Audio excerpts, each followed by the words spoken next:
Muti yang tinggal di Gorontalo ini, dia lihat ada sosok perempuan rupa kuntilanak guys. Mar anehnya, yang dia lihat kata bukan DP baju bukan warna putih, mar warna merah. Ya ampun, dengar nih cerita sampai habis. Selamat datang di Creativity, tempat orang bercerita horor, misteri, dan lain-lain. Mar khusus untuk cerita horor, terserah ngoni mau percaya atau nyanda, yang penting semua yang dengar happy. Cerita kali ini dikirim oleh salah satu orang teman TikTok yang DP nama ini. Makasih so kirim nih. For ngoni le yang suka mau kirim cerita boleh langsung DM kita di Instagram Resti Christopher atau di TikTok Creativity nih guys. For ngoni yang mau bawa ini di YouTube boleh langsung cek di YouTube channel Creativity. Oke, kalau sudah, orang langsung lanjut pada DP cerita. Kisah ini terjadi di Gorontalo tahun 2024. Ya, 1 tahun yang lalu. Pengirim cerita yang orang sebut saja DP nama Muti. Dia kata saat itu masih menjadi seorang mahasiswa di sebuah kampus yang ada di Gorontalo. Itu mahasiswa keperawatan kata.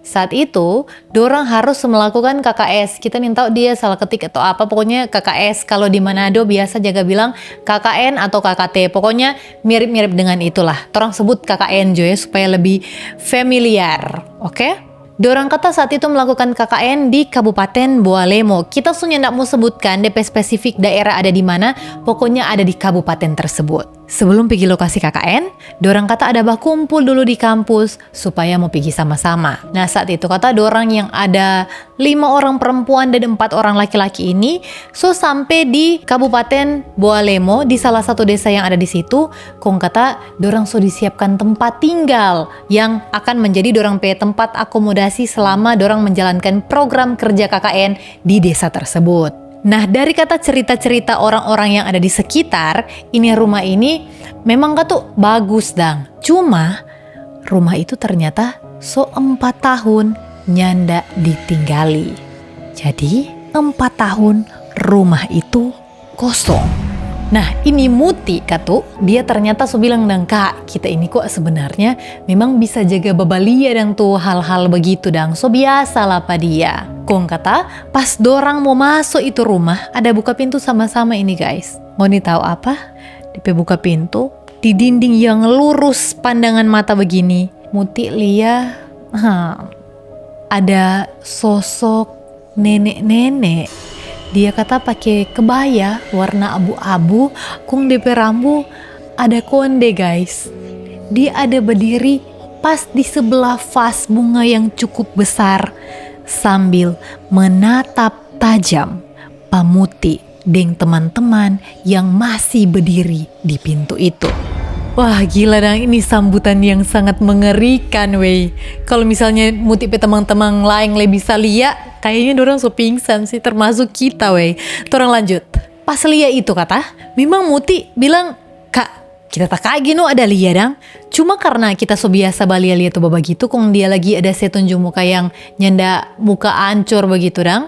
Ya kita anggap biasa Jono. Yang penting dia nyendak baganggu saat itu juga dang pada orang. Jadi orang langsung masuk, kong ba menimpang-menimpang dorang pe barang-barang yang dorang ada bawa.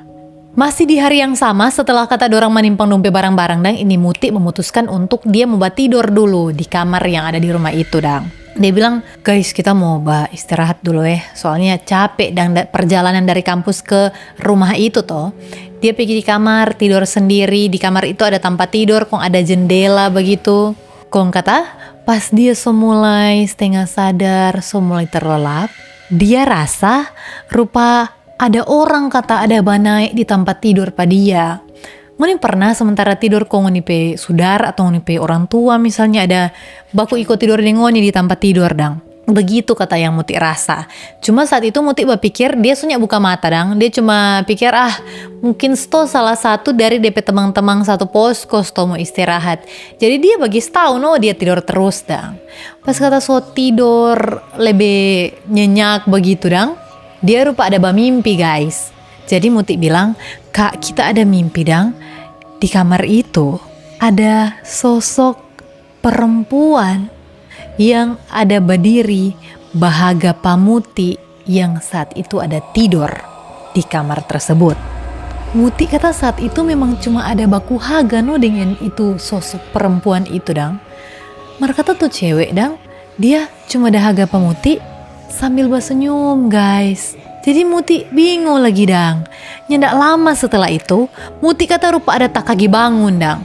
Di takagi jo kata itu sore dang, semua maghrib kata. Kong di kamar itu so ada Ayu yang bagaimana ya, macam ada baba diri jo dang, mungkin ada atur-atur barang. Kong Muti pilih apa Ayu, Muti langsung bilang no, yuk kita ada mimpi begini. Begitu dang, dia cerita soal tuh perempuan yang ada pada mimpi tadi. Cuma saat itu Ayu bilang, "Duh, sudah coba pikir macam-macam. Ngana kok salah lagi. Kalau di Gorontalo, jangan jaga tidur semua maghrib dang. Dapat marah kata jaga tidur sore. Kita minta sini ngoni pe adat atau bagaimana dang, boleh komen di kolom komen untuk menjelaskan Kang. Pokoknya menurut Ayu, jangan jatuh tidur kalau sore apalagi menjelang maghrib. Pamali lah ya istilahnya. Pokoknya begitu dang." Setelah itu Muti deng Ayu dan dorang pe teman-teman yang lainnya langsung beraktivitas seperti biasa. Pas kata sewaktunya mau sholat maghrib, ini Muti tuh memutuskan untuk mau ambil wudhu dan mau pergi sholat toh. Nah dorang pe posisi kamar mandi itu di luar rumah dang guys. Dia nyendak menyatu dengan ini rumah. Jadi kalau ngoni mau pergi kalau dorang mau pergi kamar mandi, dorang harus keluar lewat dapur, jalan ketemu lewat pohon-pohon pisang, pohon lemong, baru mau dapat itu kamar mandi. Sudah no, Muti katuk bajalang dari dalam rumah menuju ke kamar mandi. Sementara kata dia mulai bawudu dang, dia kata berasa rupa ada orang dang memperhatikan Pamuti dari belakang. Takut kita. Pokoknya kata rupa ada orang lia-lia kata pak dia dari belakang. Cuma Muti tetap berusaha untuk tenang, menenangkan DP diri dan melanjutkan DP bawudu dan guys. Setelah selesai, dia langsung cepat-cepat mau keluar dari kamar mandi tersebut. Mar ngoni tahu apa guys? Pas dia dari kamar mandi mau menuju ke rumah, di jalan itu dia kata ada tahaga di pohon lemong dang. Kong ada sosok perempuan, rupa ada duduk dang di pohon lemong itu. Muti bilang kak itu kuntilanak sih kak. Mar DP baju warna merah, macam ada bahagia pada dia. Mar DP muka tak tutup dengan DP rambut panjang yang sangat berantakan. Doh, Muti biar so biasa balia begitu le guys.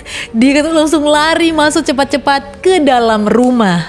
Sampai di dalam rumah dia langsung kunci tuh pintu. Kong dia nyendak baca cerita pas siapapun tentang apa yang dia lihat sebelumnya. Habis itu dia sholat dan dorang melanjutkan aktivitas lagi seperti biasanya. 1 minggu berlalu dorang tinggal situ dan menjalankan semua dorang pe program kerja KKN. Kata semua aman, lancar, normal, nggak ada gangguan apapun. Cuma kata ada satu subuh pas so DP jam sholat dang, Muti katu bangun tuh ambil wudhu kong mau sholat dang. Pas kata dia ada sementara sholat, dia dengar ada suara macam orang bamandi kata dari kamar mandi.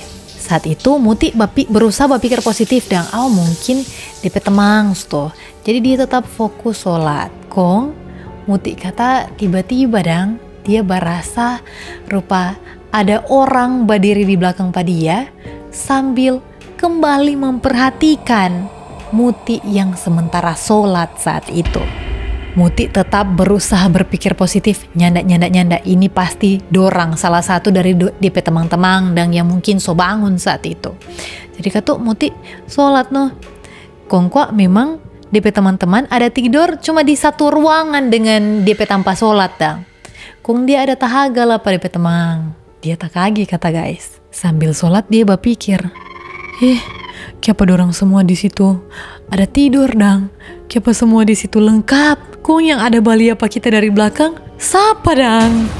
Begitu dang weh. Dia langsung ketakutan pokoknya. Setelah sholat selesai dia sholat, dia langsung cepat-cepat beres-beres DP peralatan. Kong dia langsung kembali tidur.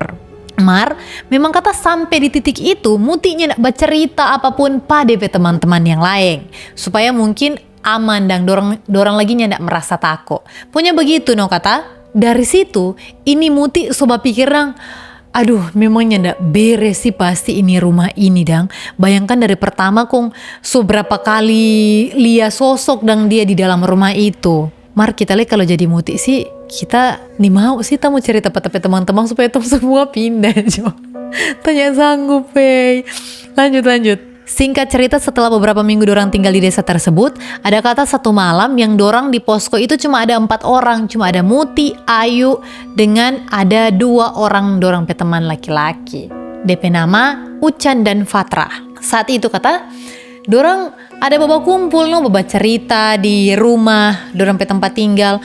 Kong tiba-tiba dorang tak pikir aduh gabut ini, torang pergi babli cemilan begitu dang di Alfamart. Di posisi jam kata sekitar jam 11 malam dang. Pokoknya sholat dang itu kata. Kong dorang setuju cuma karena motor yang ada pada orang itu cuma ada 1.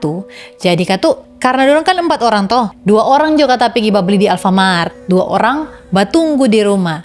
Ayu deng Muti batunggu di rumah, Fatrah dengan Ucan pergi dengan motor ke Alfamart. Pas batunggu itu kata, ini Muti soba rasa sangat nyanda enak dang di perasaan. Rupa so neting begitu dang. Kong katu karena dia so takut dia baba istighfar Pokoknya dia baba istighfar terus. Sampai satu kali ini Ayu dengan Muti tabaku haga. Muti cuma bawa diam sih, Mar Ayu coba bilang, Mut, kenapa kamu tapi perasaan sunya ndak enak sekali Mut. Kita merasa tapi kepala ini sebesar, Mut kita takut. Begitu dang Ayu bilang katu. Kalau Muti mau baku ikut takut, mau jadi apa dorang.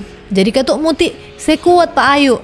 Sudah ndak apa-apa yuk, banyak-banyak istighfar Jo, banyak-banyak istighfar. Begitu, jadi kata dorang baba istighfar terus sambil menunggu dorang teman 2 orang ini mau kembali ke rumah. Nyak lama setelah itu, dorang 2 dengar kata, kan di muka rumah ini ada pintu, ada kaca dang. Dorang 2 kata ada dengar, ada suara rupa orang dang kuku yang panjang sekali, ada garo-garo di jendela kaca. Pokoknya kata ada garo-garo di jendela cukup lama Dorang kata langsung panik, ketakutan. Dorang sampai putar ayat kursi pada HP dengan harapan supaya itu suara itu cepat-cepat hilang jodang. Mar DP suaranya ndak hilang guys. Dorang telepon Pak ini Fatra deng Ucan. Mar dorang lama sekali mau balik dang. Padahal kata menurut dorang harusnya ndak lama dang. Dorang tetap istighfar sambil putar-putar ayat kursi ya. DP-nya lama lagi setelah itu, suara itu mulai hilang. Cuma tuh suara tergantikan guys. Muti deng Ayu mendengar suara tangisan perempuan dari luar rumah. Cuma DP suara itu dapat dengar kuat, jelas, dan dekat. Dorang 2 sonin tahu mau bikin apa-apa lagi guys. Jadi kasihan dorang 2 cuma memang sekuat tenaga dan istighfar dengan lebih kasih kuat itu ayat-ayat kursi yang dorang dah putar di HP. Sambil tetap batelpon pada dorang teman 2 orang itu. Syukurnya kata dompet teman ini tiba-tiba so bale judang. So sampai di rumah. Kong itu suara hilang. Tapi ini Muti dan Ayu kan masih ada di rasa takut. Jadi dia dorang cerita dorang yang belum dengar dan apa yang dorang alami sebelumnya. Ceritalah Pak Ucan dengan Fatra dan selanjutnya diceritakan ke teman-teman yang lain apa yang terjadi dan dialami oleh Muti dan Ayu. Nah, dorang koordinator posko yang memang kata dari pesantren dang. Jadi dia tahu kata tuh begitu dang. Setelah dengar ini Muti dan Ayu bercerita. Kong ini koordinator posko kata cuma anggap sudah biasa itu begitu dang. Jadi DP maksudnya usah panik kata. Yang penting dorang ndak baganggu Pak ini Ayu, Muti ataupun Pak teman-teman yang lain. Baik kata, DP beberapa hari setelah itu memang dorang jam pulang dang. Jadi dorang agak tenang dorang langsung manimpang dorang barang-barang untuk kembali ke rumah masing-masing. Kongnya ndak lupa dorang katuk kasih bersih itu dorang tempat tinggal selama dorang melaksanakan KKN di desa tersebut. Pokoknya katuk dorang bersih bagus-bagus dang. Nah pas dorang kata memang semua balik dang, so kasih keluar semua dorang barang-barang, anak-anak leso keluar semua. Kong kata Muti bilang, DP koordinator posko begitu dang.